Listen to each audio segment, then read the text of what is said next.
All the Young Jews by MsKingBean89, Chapter 6, First Year, Revenge. So, James said on Sunday evening, how are we going to get them back? Get who back? Peter asked without looking up, searching through his notes for something. They were in the Gryffindor common room, trying to do their homework for McGonagall. 14 inches on the basic laws of transfiguration. Sirius and James had finished theirs. Peter was at least 6 inches in, and Remus hadn't started. The Slytherins, James hissed. Keep up, Pete. Not all the Slytherins, Peter asked, sounding worried. Only Snape and Mossel were right. All of them, Sirius confirmed. He had just appeared from under the desk they were sharing, and presented a piece of parchment. This what you were looking for? Thanks, Peter grabbed it, relieved. Nearly finished. You done it, Lupin. Sirius looked over. Remus had opened his book, but he hadn't so much as looked at it. He considered cloistering himself away in the library one evening and trying to read it properly. He could read if he really focused, but the opportunity hadn't presented, and if he was honest, he just didn't want to. Ever since the potions lesson, the four of them had become real friends, and Remus didn't want to miss out. Nah, he shrugged in response to Sirius. Can't be bothered. Let us know if you need help. You can copy mine if you want. James pushed his across the table. Remus pushed it back, gritting his teeth. I'm fine, I'm not stupid. No one said you were, James replied casually. Sirius was looking at him, though. Remus wanted to hit him, but he was trying not to lash out so much. James and Sirius sometimes play wrestled, but they never actually tried to hurt each other, like he had with Snape. Forcing himself to swallow his temper, Remus opted instead to change the subject. We could put some itching powder in their beds, he offered. Someone had dumped at him once. He had a rash for a full week, and on the night of the full moon he had torn at his skin more than usual. Or on their clothes if we could figure out who does the laundry anyway. This had been a matter of great concern to Remus. Their dirty laundry appeared to just vanish and then resurface, cleaned and folded in their trunks. He never caught anyone else in the room and couldn't understand it at all. I like it, James replied, chewing his quill. Anyone got any itching powder though? The three boys shook their heads. Could order some from Zonko's, Sirius put in. If you let me borrow your owl, James. Mum confiscated mine after the sorting. Suppose, James replied. Wish we could do it sooner though. Strike while the iron is hot. Don't need to buy itching powder, Remus said suddenly, having a brainwave. Do you reckon they have rose hips in the greenhouse? Yep, Peter spoke. Ed still bowed over his own work. Healing potions. Arthritis, I think. The hairs inside make you itch really badly, Remus explained, excited. Matron, the woman who runs a children's home, she grows them. If you get in trouble, she makes you see them without gloves on. His fingertips itched just thinking about it. That's awful, James said. Good idea, though, Sirius grinned.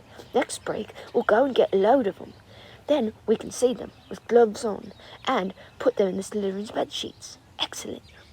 How are we going to get into Slytherin dorms? Peter asked, finally finishing his work. Leave that to me, James smirked, mercurially. Getting the rose hips was easy. They sent Peter, who was the only one of them who hadn't been given a detention yet, and was therefore under the least observation. Peter was small and good at going unseen. He crept into the greenhouse, unnoticed during the morning break, and returned red-faced and gleeful with a jar full of rose hips under his cloak. Then they'd all locked themselves away in their shared bathroom to seed all the buds. Under Remus's close instruction, they all wore their heavy dragon-eyed gloves to do this, taking extra care not to touch the seeds of fine little hairs. I can't wait to see the looks on their faces, Sirius was grinning, sitting cross-legged on the floor next to James. Remus watched, sitting on the edge of the bathtub. James and Sirius's two dark heads bowed over the work. They had so much in common, being raised into magic, both grown up wealthy, both completely mad about Quidditch. In addition, it was clear that only after 3 weeks, James and Sirius had managed to secure a reputation as joint kings of the first years. Everyone listened to them when they spoke. Everyone laughed when they were funny. No one even got annoyed if they lost house points. I still don't know how we're going to get into the Slytherin dorms. Even Peter is not sneaky. Sirius glanced at James. He'd been trying to get him to reveal his plan ever since the bespectacled boy had mentioned it. Let me worry about that, was all James said. The seeds and hairs were then decanted into another jar, where the boys ended up eating the leftover rose hips over the course of the week. It was Tuesday evening when they finally had their chance. James decided that they would have to do it before everyone went to bed. He also decided that they ought to go to the Slytherin dorms separately to avoid being seen together and discovered. Remus personally thought this was overkill, but went along with it. not wanting to ruin the other boys' fun. They ate dinner much more quickly than usual that evening, before getting up from the table, one at a time, leaving the hall. Peter looked so nervous. Remus thought that he might panic at the last minute and give them all away. He made sure to stay close to the smaller boy just in case he had to cover his mouth or pull him back at some point. Sirius and James went first, of course heading towards the girls' loggia on the second floor, which Remus had told them led to the dungeons.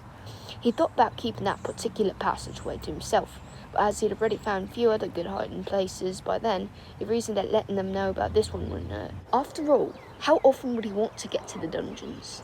The ghost who lived in the toilets was fortunately in a quiet mood, though Remus could hear him sobbing softly in the last stall. Lead the way then, Lupin, James gestured glumly, once Remus and Peter arrived. Sirius grabbed his arm. Wait, show us what you're planning first. James smirked at an annoying grin he'd been spotting since Sunday. Oh, okay then, here, hold this. He thrust a jar of rosehip seeds into Sirius's hands, pulling back his robes. He produced a very long, voluminous cloak, woven from the strangest lock and fabric Remus had ever seen, silvery grey and shimmery. No, Sirius gasped. You haven't, Potter, you bloody haven't. James was grinning so broadly now that Remus thought his face might split in two. The gangly boy winked at them all, and then, with a flourish, swept the cloak over his head so it covered him top to toe. He vanished. You jammy bastard, Sirius whooped. How come you never told me? You never told me either, Peter squeaked. And I've known you forever. Where'd you get it? James pulled the hood of the cloak down so that his head appeared to float in midair. It made Remus feel a bit queasy. Been in the family for years, he said triumphantly. Dad let me bring it as long as I don't tell Mum. Lucky git, Sirius said, grabbing for some of the invisible material and rubbing it between his fingers. My parents would do anything for an invisibility cloak. I reckon we can all fit under it, James demonstrated, pulling it apart and raising his arms like a bat. Come on, let's all get nice and cozy. They all shuffled underneath the coat and then tried waddling up and down the room a few times until they were able to walk comfortably together. Finally, trying not to giggle or whisper too much, the four invisible boys made their way to the dungeons. Remus showed them which tiles to tap in order for the floor to open in the third stall from the left. How'd you find this, Remus? James whispered. It's genius. You come out behind one of them rugs that hang on the walls in the dungeons, Remus replied. Just look behind it. Do you mean a tapestry? Peter asked. Suppose so. Remus was glad none of them could see his face. Shut up, Pettigrew, Sirius snapped. Remus felt a sharp kick and hit the back of his ankle. Oi, he hissed, kicking back twice as hard. Bugger off. Sorry, Sirius yelled. Meant to get Pete, not you. Be quiet, all of you, James snapped. We're almost here. They waited quietly on their side of the tapestry, listening for footsteps on the corridor outside. Once James was satisfied that it was quiet, they all clambered out of the passage. The dungeons were cool, dimly lit and cavernous. There was a strange dripping sound coming from somewhere, perhaps the pipes. Where's the entrance? Sirius murmured. Behind that wall, Remus pointed, hoping they could see where he was aiming. It was a plain brick wall. How'd you know? I've seen them go in before, Remus said hurriedly. He wasn't going to tell them that he knew there were 200 Slytherins on the other side because the scent of their blood and their magic so strongly they could almost taste it. Do you know the password? Nope. Damn. It's not curfew yet, let's just wait. So they did, rather uncomfortably. Though the corridor was dank, it was unnecessarily warm underneath the coat, especially with all four of them so close together. Fortunately, 2 seventh years came hurrying through the next few minutes. Unfortunately, Sirius knew them. Let's see the ring again, Bella, Narcissa Black pleaded with their elder sister. Remus felt Sirius stiffen, pressing himself backwards towards the wall. Bellatrix preened, extending a long, ivory arm. On a bony finger was an enormous, ugly silver and emerald engagement ring, which she'd been flashing around since the start of term. Everyone in the school knew that she was going to be marrying Rodolphus Lestrange, some wizard politician, as soon as she completed her notes. Sirius had to go to the wedding. Narcissa squealed when she saw it, though she'd probably seen it more than anyone else. Gorgeous, she gushed. Oh, I can't wait to get married. Wait your turn, Bellatrix replied with a voice like nails on a chalkboard. Once Lucius has a better position with the ministry, I'm sure Mummy and Daddy will agree to the match. The two young women were standing before the brick wall now. Bellatrix was the taller of the two, but they looked very much alike. They had long, black, curly hair, much like Sirius himself, and that same perfect black family bone structure. "Mundus sanguine," Bellatrix announced. The wall slid aside to let them in, and the 4 boys hurried in after as fast as possible before it closed. For the first time since he had been at Hogwarts, Remus was truly glad that he had been placed in Gryffindor. The difference between their warm, comfortable common room and that of the Slytherins was stark. It was built like an enormous banquet hall rather than a sitting room. The walls were richly decorated with yet more elegant tapestries. The fireplace was huge and ornately carved, and a ghoulish green parlour hung over everything. More than that, the place felt somehow wicked. Remus tried not to shudder. The other boys seemed as uneasy as he was, and they all froze still until James prodded them forward, up a flight of stairs which they all hoped led to the boys' dormitories. On their way, they passed Severus, sitting alone in a corner, hunched over his potions textbook. At the top of the stairs, they entered the first open door, which was, thankfully, a bedroom. James threw off his cloak. "Keep a lookout, eh, Petey?" he said, hurrying into the room. "Reckon one of these is Snape's bed." "This one might be," Sirius pointed. "Sheets look greasy enough." All 4 boys snickered. "Quickly then, lads, gloves on," James whispered, unscrewing the jar. Remus and Sirius pulled on a dragon-hide glove each, grabbing a handful of seeds and began scattering them underneath the bedclothes. "They'll see 'em," James said, sounding a little disappointed. It was true. The bright red little seeds stood out clearly against the white sheets, even in the dark. "Well, they'll get it on them trying to brush 'em out," Sirius offered. "Hang on," Remus had a sudden idea. He didn't know how it had occurred to him or why, but somehow he was just sure it would work. He pulled out his wand, bit his lip, and waved it gingerly over the bed just as he had scattered with the seeds. "Obfuscate," he whispered, and just like that, the seeds were gone. Well, he knew they were still there, but no one would be able to see them. "Blimey," James stared. "How'd you do that? Flitwick hasn't taught us that charm yet, has he? Was it in the reading?" "Nah," Remus shrugged. "I saw some of the 5th years doing it yesterday to some of the sweets they brought up in the village. It's not hard to copy." Sirius and James immediately attempted to do it themselves over the seeds they had just scattered. It didn't work the first time, or the second, but after the 3rd, James had managed to vanish most of his. "You better do it, Lupin, or it might be here all night," he decided. "Yes, please hurry up," Peter hissed from behind the doorway, white with fear. Sirius tried a few more times before giving up and letting Remus take over. "You're going to show me exactly how to do that as soon as we're back on neutral territory," he said. Remus nodded, though he wasn't sure how to explain it. He'd really just done it because he thought he probably could. "Next room," James announced, pulling back to the entranceway. "Do we have to?" Peter asked, hopping from foot to foot. "Isn't that enough?" "Not even close," Sirius replied with a laugh, tossing his head.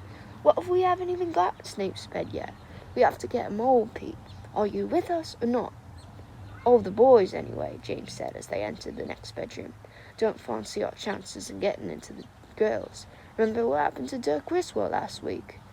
They worked quietly and quickly, managed to get every single boy's room, even the last one, which had 3 sleeping students in it, 6 years. Even Sirius had begged off going in there, but Remus was giddy with the excitement of the prank now, and threw on the invisibility cloak to go in himself.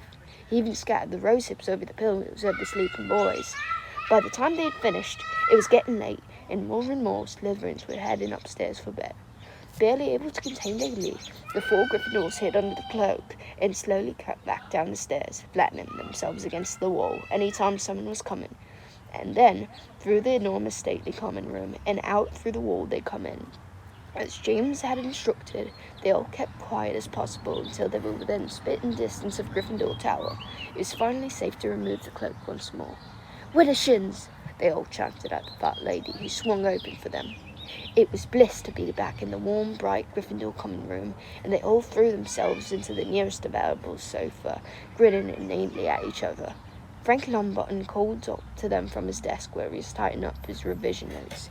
"Cutting it fine, lads. Been somewhere interesting." Peter looked uncertain, but James just waved a hand.